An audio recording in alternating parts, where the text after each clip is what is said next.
Hello again, ladies and gentlemen. Welcome again to another exciting episode of Two Men in Black and White and Make America Great Again. Around 2016, I was walking through the newsroom in Cincinnati, Ohio, and I heard somebody say MAGA, heard it a couple of more times, had no idea what it was. Didn't know what the MAGA hats were, hadn't seen them on a news report, and I was on the news every day. Then I was watching the evening news, national network news, and it all of a sudden it popped up with the MAGA hats. I saw Trump with this red MAG hat, and I said, when make America great again? Okay, when for great for whom, and what time period are we talking about? Right? Because Bryan Cranston had this, great answer for Chris Wallace when they talked about how offensive the MAGA hats were. And it brings me back to the Black experience, right? And that's what Bryan Cranston said. Through the Black American's eyes, when was America great? Here to tackle that question for us, Brock Ganeles, the Uptown Point God. Brock, what's going on up in middle? You're not really in middle I'm America. not middle America at all. I'm an East Coast elite. I just live up in the country now in a, 50-50 land, a jump ball land, because we're a good 2 hours outside the city. So we're not liberal like In New blue. York City. Our old stomping ground, Westchester, which I talk about all the time, has gone red with Mike Lawler as the representative. So My public enemy number one, the guy I definitely want unseated because he's so full of shit, pretending to be a moderate and votes for everything MAGA. And then I have a representative, Pat Ryan, but my district flips back and forth, and has been considered to be like a +2 red district at times, +4. I think now it's probably straight up 50-50. So you think? where I am, it's south of Albany, it's north of New York. A lot of farms. This is a country. There's a lot of, there's no Right. real cities in the district. It's very, it's got to be pretty predominantly white. Like maybe Yeah. Poughkeepsie and like Beacon, or like the two, Urban hubs. no, I mean Kingston, or like the two biggest quote cities in the Okay. district.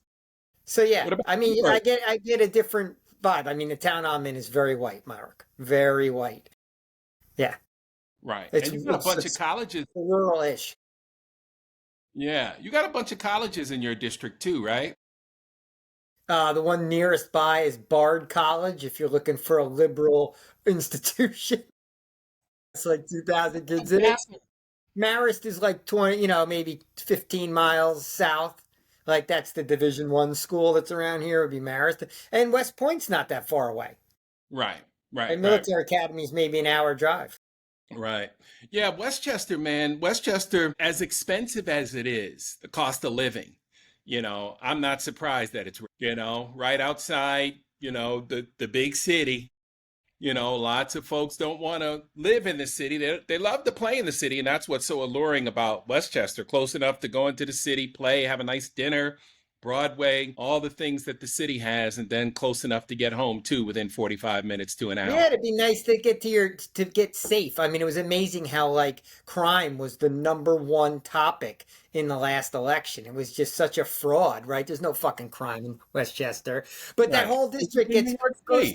goes from blue to red because it includes like Yonkers, and like I think maybe even some of the Bronx, and then as it works its way, White Plains, then it works its way up. The northern Westchester, totally white, totally MAGA country, Yeah. absolutely MAGA country. So they must have just overwhelmed the vote. But yeah, crime somehow the Republicans, and I'll give them credit, in a genius move, made crime the number 1 issue and got everyone afraid and scared and like talking even fucking border and MS-19 and all that shit. And, Lawler's won a couple elections in a row.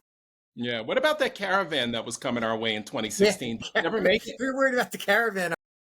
Didn't never make it, huh? Talk. But making America great again. These MAGA mutts keep living off this crap.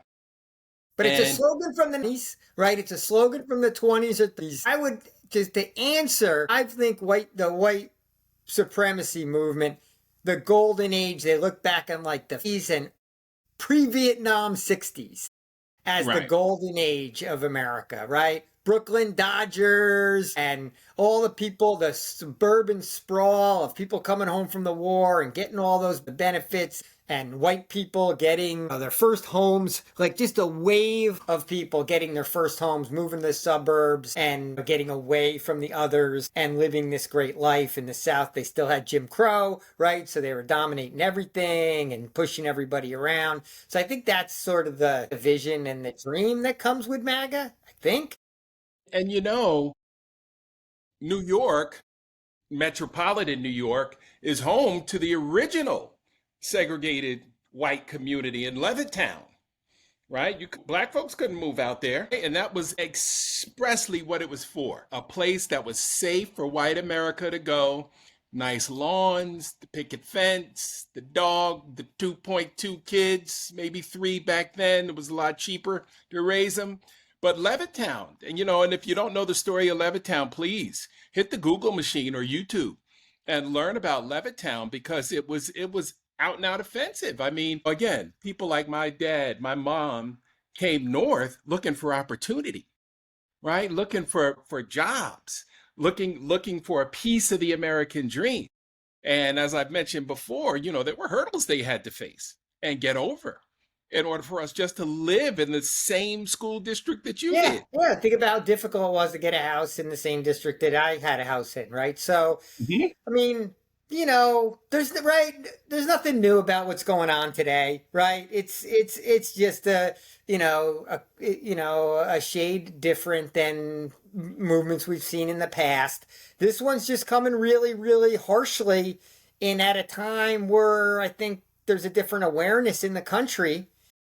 So it's rumbles sort of that happened, where the community stood up to push back against ICE. I saw another scenario. There was a school where all the students marched to like City Hall after their graduation because one of their That's classmates had gotten snatched on his way to school, just before graduation. There was another town, I think in Tennessee, that locked arms around someone's house so that ICE couldn't get at the house. So, we're starting to see some percolation of some civil unrest with these deportations in particular. You said something that now some black people are getting snatched. I hadn't seen that story. yeah. I saw a video last night where a young lady who appeared to be an attorney was talking about having to get a young man out of custody who had a Caribbean background. You know, so he was from Jamaica, I believe, and he was second generation. And they grabbed him anyway and tried to disappear him. But luckily, they were ready. The family was ready. So that means they had been tipped off and they knew exactly where to go and exactly what to do to get that man out. But it just goes to show, if you're brown, you're going to catch hell. And it doesn't matter if you were born here. Well, most of them don't know where they're being sent, meaning the families don't know where the cousin's being sent. Like, what Right. facility is he in? And apparently, local police doesn't even often know. So, like, who knows? Right. Palantir knows. I guarantee they got a database of it, right?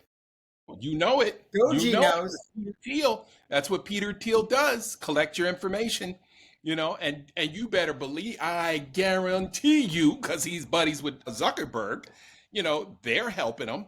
You know who else is probably helping them? Who knows where everybody in America lives?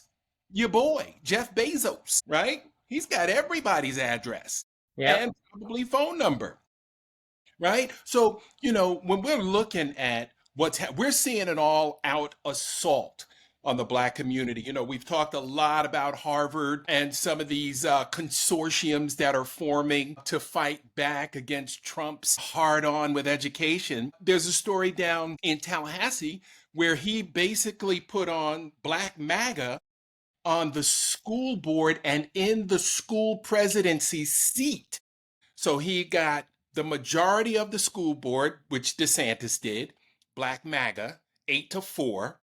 The president is now Black MAGA with zero experience in education and tripled her salary as a cable lobbyist. She went from 250 to 750, a Mark, I salary lost the you a little bit. I university think says it's they can't trying to afford. reconnect. By the way, They just lost like $16 million in funding at their pharmacy school. FAMU is really well noted and distinguished for their pharmacy school and their engineering programs. They also have an amazing communications program. They built a communications, basically a television station on campus for communication majors so they can get practical experience all through their undergrad years. So now we're going to systematically break down this institution.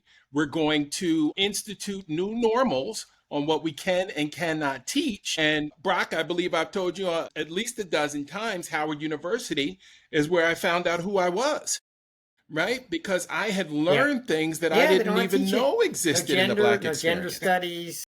Yes. Black American history. There's certain states, I think it was maybe Texas, they're going to teach civics at the state schools, and they're just stripping out programs, right? You know, you change the education system, you change the history that you're willing to teach, and that's how you're trying to change. You know, that's how you try to change, in essence, the culture of a society. Right? You're just trying to shift the culture of the society, which gets back to the whole fact of why the left can't run away from the culture wars. Because the culture wars, what is culture but our collection of human beings? Like, the culture war is society's war. If you're not going to fight the culture war, what are you, just going to argue for tax rates? Like, everything else is culture. I mean, the war is, I always say, like, the war is happening whether you decide to fight it or not. Well, if you choose not to fight it, then you're just going to get steamrolled. So you have to fight it. You're not going to fight the whitewashing of history? Well, if you don't fight that, then you're just going to have a different history, and no one's ever going to know. So, like, are you know, it's like, I mean, let's just think about the Holocaust as a Jew, right? Like, I'm fighting the culture war so that the memory of the Holocaust stays out there so it doesn't happen again.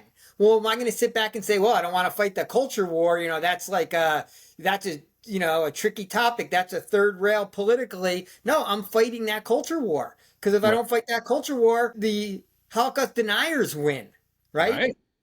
So you have to fight it. Because there's always someone out there on the other side who just wants to steamroll you and whitewash you out of the equation. And of course, for Black Americans, like, it's an everyday battle. Like, as a Jew, maybe I have my one big fight, but you guys have 1,000 smaller ones, right? Yeah. And Brock, it's frustrating.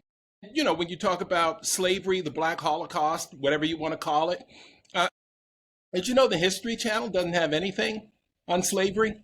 And if you think back, you know, to the early 70s, 1971, 72, the miniseries, a 5-night special from Alex Haley's book, starring LeVar Burton, was one of the most seminal moments in television history. That was jarring for everyone, not just white folk, Black, like, we had conversations about it, ongoing conversation. I would ask my dad questions relentlessly about what was going. They just beat people like that. They just stole people. Like, I really didn't have an understanding of it. I talked about it in Harlem at art class, you know, but I'm a first grader in 71, second grader in 72. You know, if we're not going to teach, see, this was the thing, right? You said, okay, we don't want you at you Black folks at our institutions. Okay, we'll go to HBCUs. Now they don't want us even at the HBCUs because the HBCUs are so empowering for folks like me who grew up in white school systems, right? Without a whole lot of emphasis on our history. They want you going to trade school. They don't want you going to taking liberal arts classes and learning about history and thinking too much. They want you to learn a trade and get in the fucking manufacturing facility. Right. Get out there and build some bridges, right? Get up there on the rooftop. Right. But the last thing you do is thinking that you can be a part of the governance and the structure, you know, that is built around, you know, Black America, right? Look at Black Wall Street in Tulsa. Yeah. We still have one survivor remaining from the massacre in Tulsa. And that was the prime example. I mean, if you look up Black massacres, you know, around the turn of the 19th century, 20th century, you'll see just how many cities were flooded, towns murdered and raped and pillaged, just like Tulsa, right? But Tulsa's not, you see in Tulsa they're doing some reparations. Like yeah, they yeah, passed a bill. They're doing some interesting stuff in Tulsa. I wonder how that's going over. I'm sure it's not going over well in the rest of yeah, Oklahoma. Like I can only imagine what like the sentiment is out there. But especially in this day and age of Trump 2.0, Project 2025, the fact that the city of Tulsa is actually doing something relative to the right. Tulsa massacre is almost amazing. Well, Brock, when you go back and historians have gone back to look at, the amount of generational wealth that was Well, it lost. was lost. Yeah. Yeah. And the numbers are staggering. There was a family there that owned a hotel. And they said, at the rate that that hotel was growing, it would have been like a Hilton today. Yeah. The part of America that black people are carved out of that sort of that you're getting to is really the ownership society. Exactly. Because white and that gets back to Levittown and that gets back to the 50s is when there was this huge boom in home ownership. And Mhm. people kind of and then that became the American dream, right? To own your own house with the picket fence. And you had that little piece of America, that land that was yours, right? That Right. you weren't a renter, right? You owned your home. And Right. that's really became the white American dream. And of course, home ownership amongst white people is huge relative to home ownership amongst black Right. people. And and Right. then that became such the anchor of the economic divide because then home values of anything have just skyrocketed year after year, decade after decade with a couple of hiccups, Yep. but then they recovered right away. There's no doubt my home is my number one asset, and I'm probably representative of a majority of Hmm. white families where Right. the home is, the most valuable thing you have, both Right. And economically, think but about, also just socially, culturally, whatever. The home, right? You have your lawn, you do what the fuck you want with it because you own it, right? You paint it whatever way you want it. You put whatever flags out on your front lawn, whether you're like, hyping the construction guy or you got a pride flag out there. It's your fucking home, right? It's your piece of America exactly. that no one can fuck around with. Right. And think about what And the home and white allows you people to didn't let do. black people in on At it, one and point you could, that's what made America great, right? For white people, right. Right. gets us And back to the 50s. that's why they have 10 times the wealth, at of the average black family. I always go back to the Globe article not too long ago. But if you Google the average net worth of black families in Greater Boston, $8. $8. And think about the price of real estate in Massachusetts. That's not changing anytime soon. Hmm. And that's the problem. And think about all the amazing institutions up there. Hey, when I took my son to visit Boston University in 2014, it was 75 grand a year. So imagine what it is now. It must be 90 or 100. I mean, it's insane. BC, same thing, right? You've got these amazing institutions. Think about what else is up there, though, right? Tufts, MIT, right? Harvard, right? All these elite learning institutions, right? And black folks are not getting into those and can't get into those because in a lot of times in a lot of cases, the schools that they've attended growing up, especially in a place like Massachusetts, have been underfunded, right? Yeah, For teachers are underpaid, right? Understaffed, under-equipped. And so how can you compete? And that's all by design, Brock. That's not oops. no, That's it's not by Project 2025. Yeah, Project 2025 exacerbates it, right? You cut a lot of funding. Now yes. affirmative action is cut, so that even less. It's hard. It makes it even harder to get into now. And even Yep. if you can get into it, how are you going to afford it? Now we're Hmm. taking away a lot of the grants. They're even changing. Student loans has been sort of a scam and has been bankrupting people. That's going to change. Yeah, all these elements, all these pillars of American society that were creating what was still an unfair field. Now black people aren't going to be allowed on the field, right? Yeah. Minorities aren't going to be allowed on the Right. field. So what's going on in the black community as they look at this, like this bill and budget that's going through Congress, they're looking at all these programs that are being taken away, have been taken away, and a whole slate of others sitting on the docket to be taken away. Right.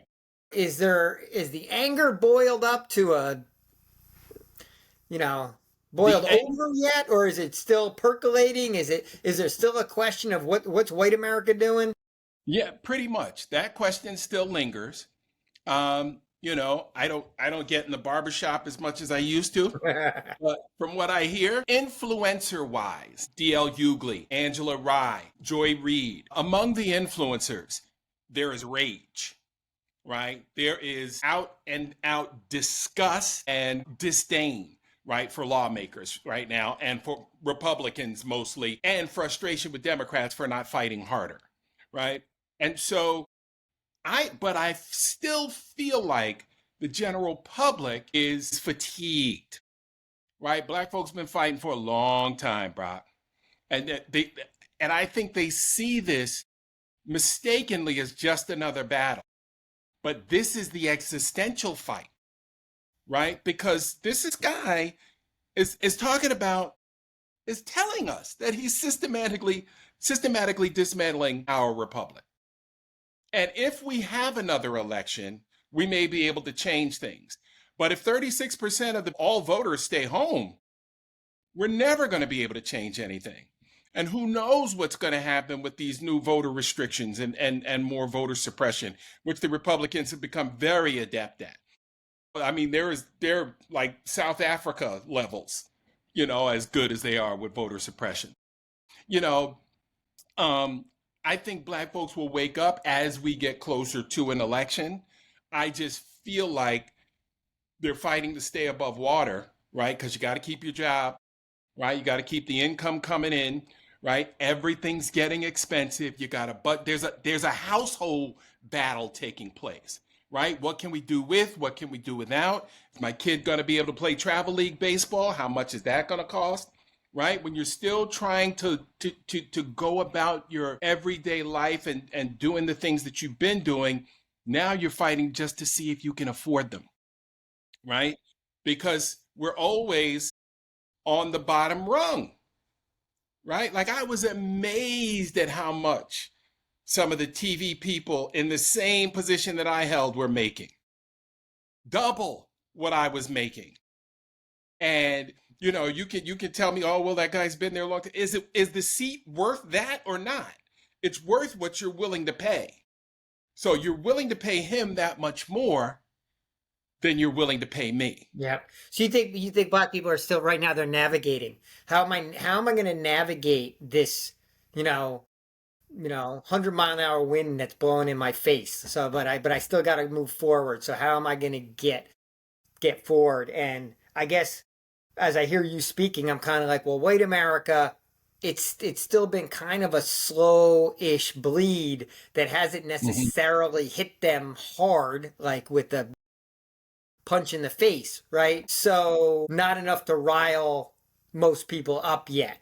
It's just been some inconveniences, oh, this guy's an idiot, or these deportations are a disgrace, right? A lot of things you can get outraged about, but nothing that's really, you know, driven a stake into anyone to really shake You people know out what's of a fucking stupor. interesting, Brock, in a case study we should do sometime is go back to Cincinnati. Right outside of Cincinnati in Kentucky, just a few miles outside the city, there was a young white teenager at a farm party, field party, something where they get a keg, they start a fire out in an open field, and sit out there, drink beer, tell stories. Guys try to pick up on the young ladies, etc., etc. Teenage fun. Police tried to break it up one night and ended up shooting and killing an unarmed white female, 17, 18 years old. I forget her name, right? Shortly after that, Sam DuBose was killed near the University of Cincinnati. And you would think an unarmed African American pulled away from the police officer who was a university police officer who stopped him because he didn't have a front license plate. Nobody has a front license plate. But he pulled this guy over, smelled marijuana. Mr. DuBose was just annoyed and realized he was a university cop, I guess, and pulled off. Well, the guy put, 2 or 3 in him and killed him on the spot. You would think those families would be linked in tragedy. That family of the young 17-year-old wanted nothing to do with the DuBose situation because they viewed it totally differently. Yeah. Yeah, the black guy should have just listened if he had just complied, but their daughters was a tragedy. It was totally Yes. just, you know, Yep. He was probably a criminal anyway. Right, right. I mean, if you really dig down to the thought process, right? And then now Cincinnati is another interesting place where we had this police officer mowed down who had nothing to do with the shooting death of that unarmed 19-year-old, right? But when the father killed that officer, they raised a bunch of money on GoFundMe for his legal expenses. And the Fraternal Order of Police came out and said, take it down immediately. Take it down. We forbid, we strongly disagree with the ability for this man to receive this money. And they took it down. And they took it down. Now, that thing went viral. His courtroom perp walk went viral. I don't know if you saw it, but he stared down the officers as he walked past them. And he's been getting so much money on his books while he's been incarcerated. I don't know if they're going to let him keep it all. I mean, he's never coming home. hmm And he may have enough to live on while he's in there.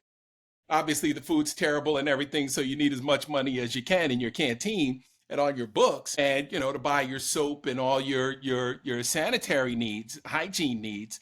But that was a story that went viral in the Black community, much like OJ. We're tired of it. Yeah, OJ probably did it, but he was able to manipulate the system. Yeah, but the cops are corrupt. That's interesting. I realized he'd raised that much money. I mean, after Yeah, saying that, raised I a was like, ton of I money.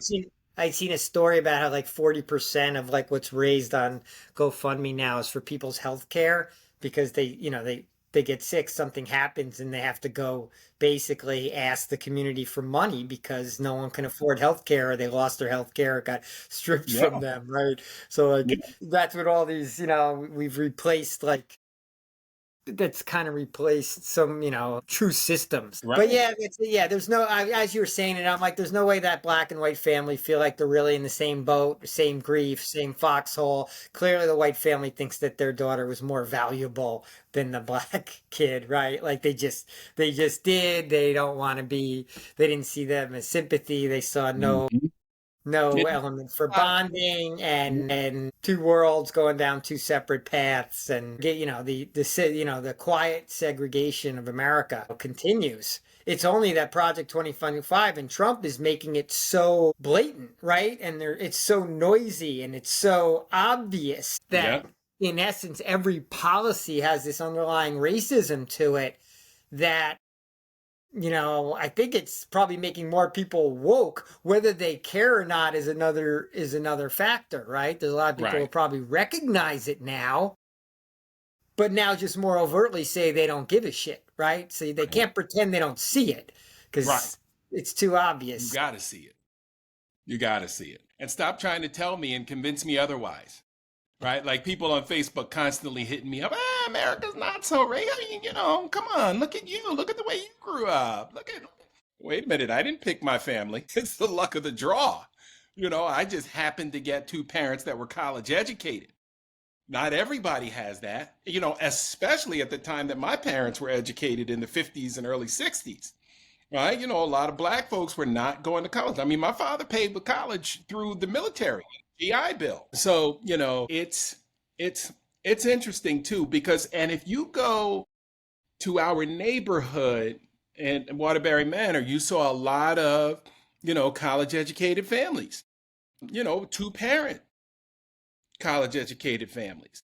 And, hmm and I don't really know the demographics from, our side of Peekskill back then, the Walter Panis side, but I know there were a lot of, first responders from the New York City area, and those jobs paid really well. I don't know if you needed college degrees for those jobs. I'm sure you did for some, didn't for others, maybe, to be promoted up among the higher ranks. But we had a lot of police officers, New York City police officers, firefighters up in that area that were making good money.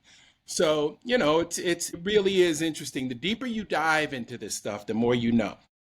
And the more you know, the Once more frightening it becomes. Yeah, and the more you know, once you know it, you can't unknow it, right? That's why they want Right. to change the education system. They don't want people knowing this shit, thinking about this stuff, and talking about this stuff. So, couple quick hits for you before we go. Speaking of like the divide in America, right? Nafisa Collier, WNBA, wanted to honor George Floyd, got criticized for it, as did the entire WNBA for being, I guess, too woke, even though that league's been ahead of the curve forever, right? No one wanted to hear. White America didn't want to hear about the George Floyd 5-year anniversary. I watched the Michelle Obama. Well, I didn't watch the clip. I read all the commentary around it. What she said was so innocuous. All she said was that women aren't baby machines, and women's health just isn't about reproductive care. It's about actually a woman's health. How that was even controversial, only people looking for Right. either a racial fight or a gender fight would even hear in that comment something even close to not just something that makes total and obvious sense. Right. And Right. you might want to watch the clip if you can. It's pretty easy to find. It was going around this morning of the weatherman in Florida who was given 3 minutes to talk to the audience about how they can basically expect to not be prepared for hurricanes this year because of all the cuts that have gone on from the administration and the fact that less weather balloons are going up. There's going to be less planes flying into hurricanes, and there's just less science, and they're understaffed, and there's almost no doubt they're going to have the same visibility on what's going on with storms. And he's apologizing in advance. What? Yeah, he's not gonna his forecasting is not gonna be as it was previous. No way. Basically, sorry, Florida. Bunch of you are gonna die. Bunch of you might die this year, but you know what? Less people are paying attention and give a shit. So those are Yep. my three interesting quick hits of the day. Nice. Good stuff. All right, buddy. Let's wrap it up at 35. Folks, thanks for joining us. Please hit like and subscribe as we fight our way to 500 subscribers. Please share it with a friend and come back and join us tomorrow. All right, my friend, that's the last word. Loving the All right, quick Mark, always hits. a pleasure. I'll talk to you tomorrow. Good to see you, pal. Peace. Okay, bye.